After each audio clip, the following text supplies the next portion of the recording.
काय सांगणार?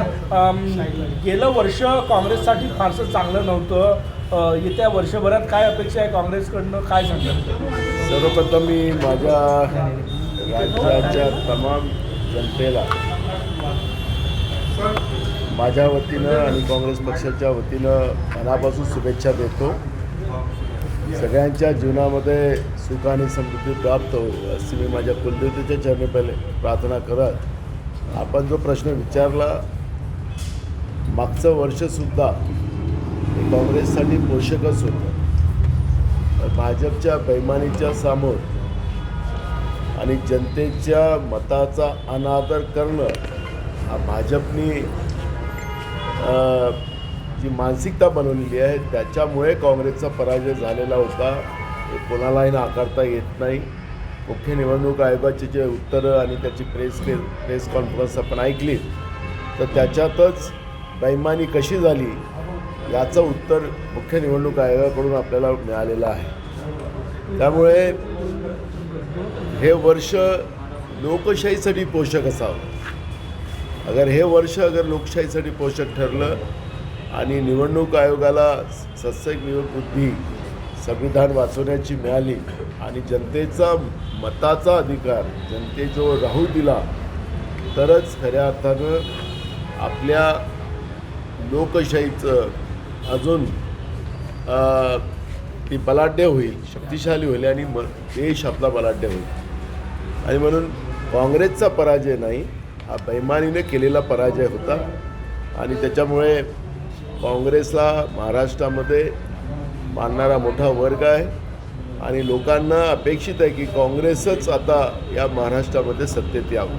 हो, तुम्ही राहुल गांधी यांना रामाची उपमा दिली, काय कसं आहे, मीडियावाले तुम्ही शब्दाचा अनर्थ करता. मी सांगितलं की भाजपवाले आता अलीकडे त्यांना काही दुसरं कळत नाही आणि राहुल गांधीला ते खूप घाबरतात आणि राहुल गांधीच्याबद्दल त्यांनी सांगितलं की 2 वर्ष झाले भगवान श्रीरामाचं मंदिर अयोध्यात झालं, ते गेले नाही. मी सांगितलं की राहुलजी भगवान श्रीरामांची जी भूमिका होती तेच काम राहुलजी करतात आहेत. देशातल्या शोषित पीडित लोकांसाठी, शेतकऱ्यांसाठी आणि देशाचं संविधान वाचवण्याचं काम राहुलजी करतात आहेत आणि राहुलजी जेव्हा अयोध्येला जातील ते मंदिरामध्ये जातीलच, भगवान श्रीरामाचं दर्शन करतील, पण भगवान श्रीरामाच्या पावलावर राहुलजी काम करतात आहेत हे मी सांगितलेलं आहे. मी भगवान श्रीरामाचं आणि राहुलजीची बराबरी केलेली नाही.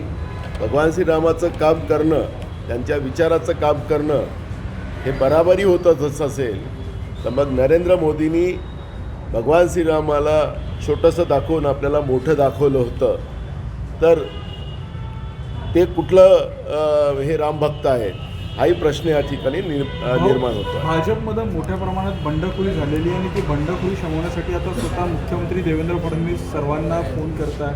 आता भाजपमध्ये अजून खूप उद्रेक होणार आहे, त्यांच्या मंत्रिमंडळात ते उद्रेक होणार आहे. भाजपच्या राज्य पातळीमध्येही मोठ्या प्रमाणात उद्रेक चाललेला आहे. त्यामुळे फडणवीस सत्ता त्यांच्या कार्यकर्त्यांना ज्यांनी बंड केला त्यांना काही लॉलीपॉप देऊन त्यांना शमवू शकतील, पण निवडणुकीच्या नंतर भाजपमध्ये मोठा बंड होण्याची परिस्थिती निर्माण झालेली आहे.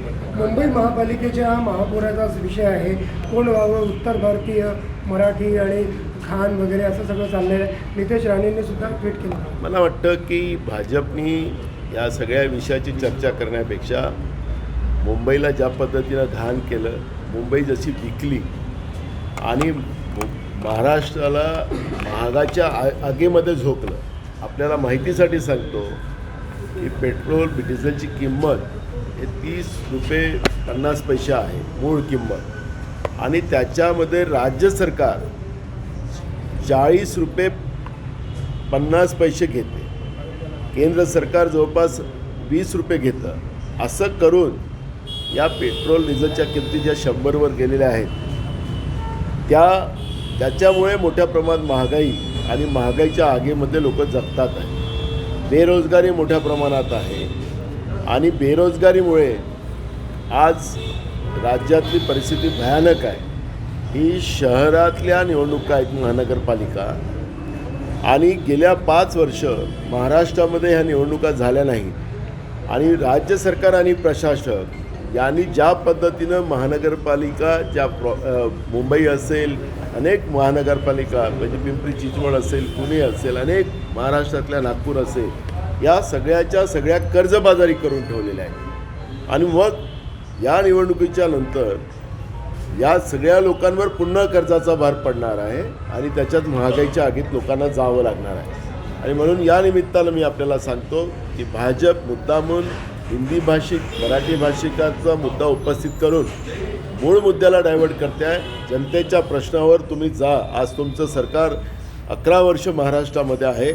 तुमच्या सरकारने या महाराष्ट्रासाठी, महाराष्ट्रातल्या महानगरपालिकेसाठी काय केलेलं आहे ते आपण सांगावं.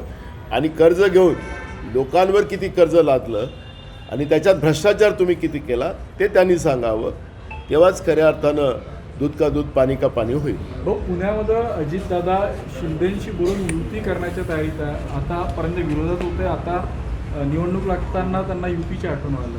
बघा, महाराष्ट्रामध्ये महायुतीचं आपण पाहिलं होतं की अधिवेशनाच्या काळात त्यांनी सांगितलं होतं की महायुती एकत्रित लढेल. मी तुम्हाला त्याच वेळेस सांगितलं होतं की निवडणुका लागू द्या म्हणजे तुम्हाला वस्तुस्थिती पुढे येणार आहे. आता ती वस्तुस्थिती तुम्हाला पुढं आली. हे जे तिघही एकत्रित आलेले आहे, हे येईन केन सत्ता आपल्याजवळ कशी येईल, त्या सत्तेसाठी आणि सत्तेतून मग भ्रष्टाचार आणि भ्रष्टाचारातून भ्रष्टाचाराची मलाई कशी खाता येईल याच्यावर हे तिघंजणं एकत्रित आहे. यांना कुठल्याही राज्याशी किंवा महानगरपालिकेच्या लोकांशी घेणं देणं नाही.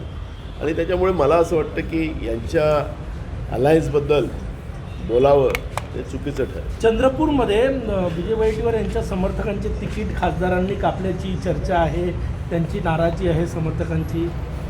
मला माहिती नाही, मी कारण की त्या प्रक्रियेमध्ये नव्हतो, त्याच्यामुळे माहिती मिळेल त्यावेळेस चर्चा करतो. जिल्हा परिषदेच्या निवडणुकांसाठी आघाडी म्हणून समोर जाणार की काय तुमची भूमिका असेल? जिल्हा परिषदेची तयारी सुरू झाली आहे. आम्ही वारंवार सांगितलं आहे की स्थानिक स्वराज्य संस्थांच्या निवडणुका त्या भागातले कार्यकर्ते, तिथले नेते जे निर्णय करतील त्याप्रमाणेच आमची तयारी असते.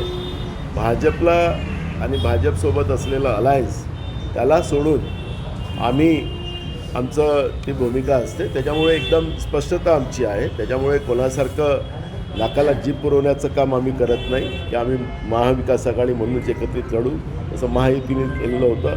आज त्यांचं आपल्याला दर्शन होते.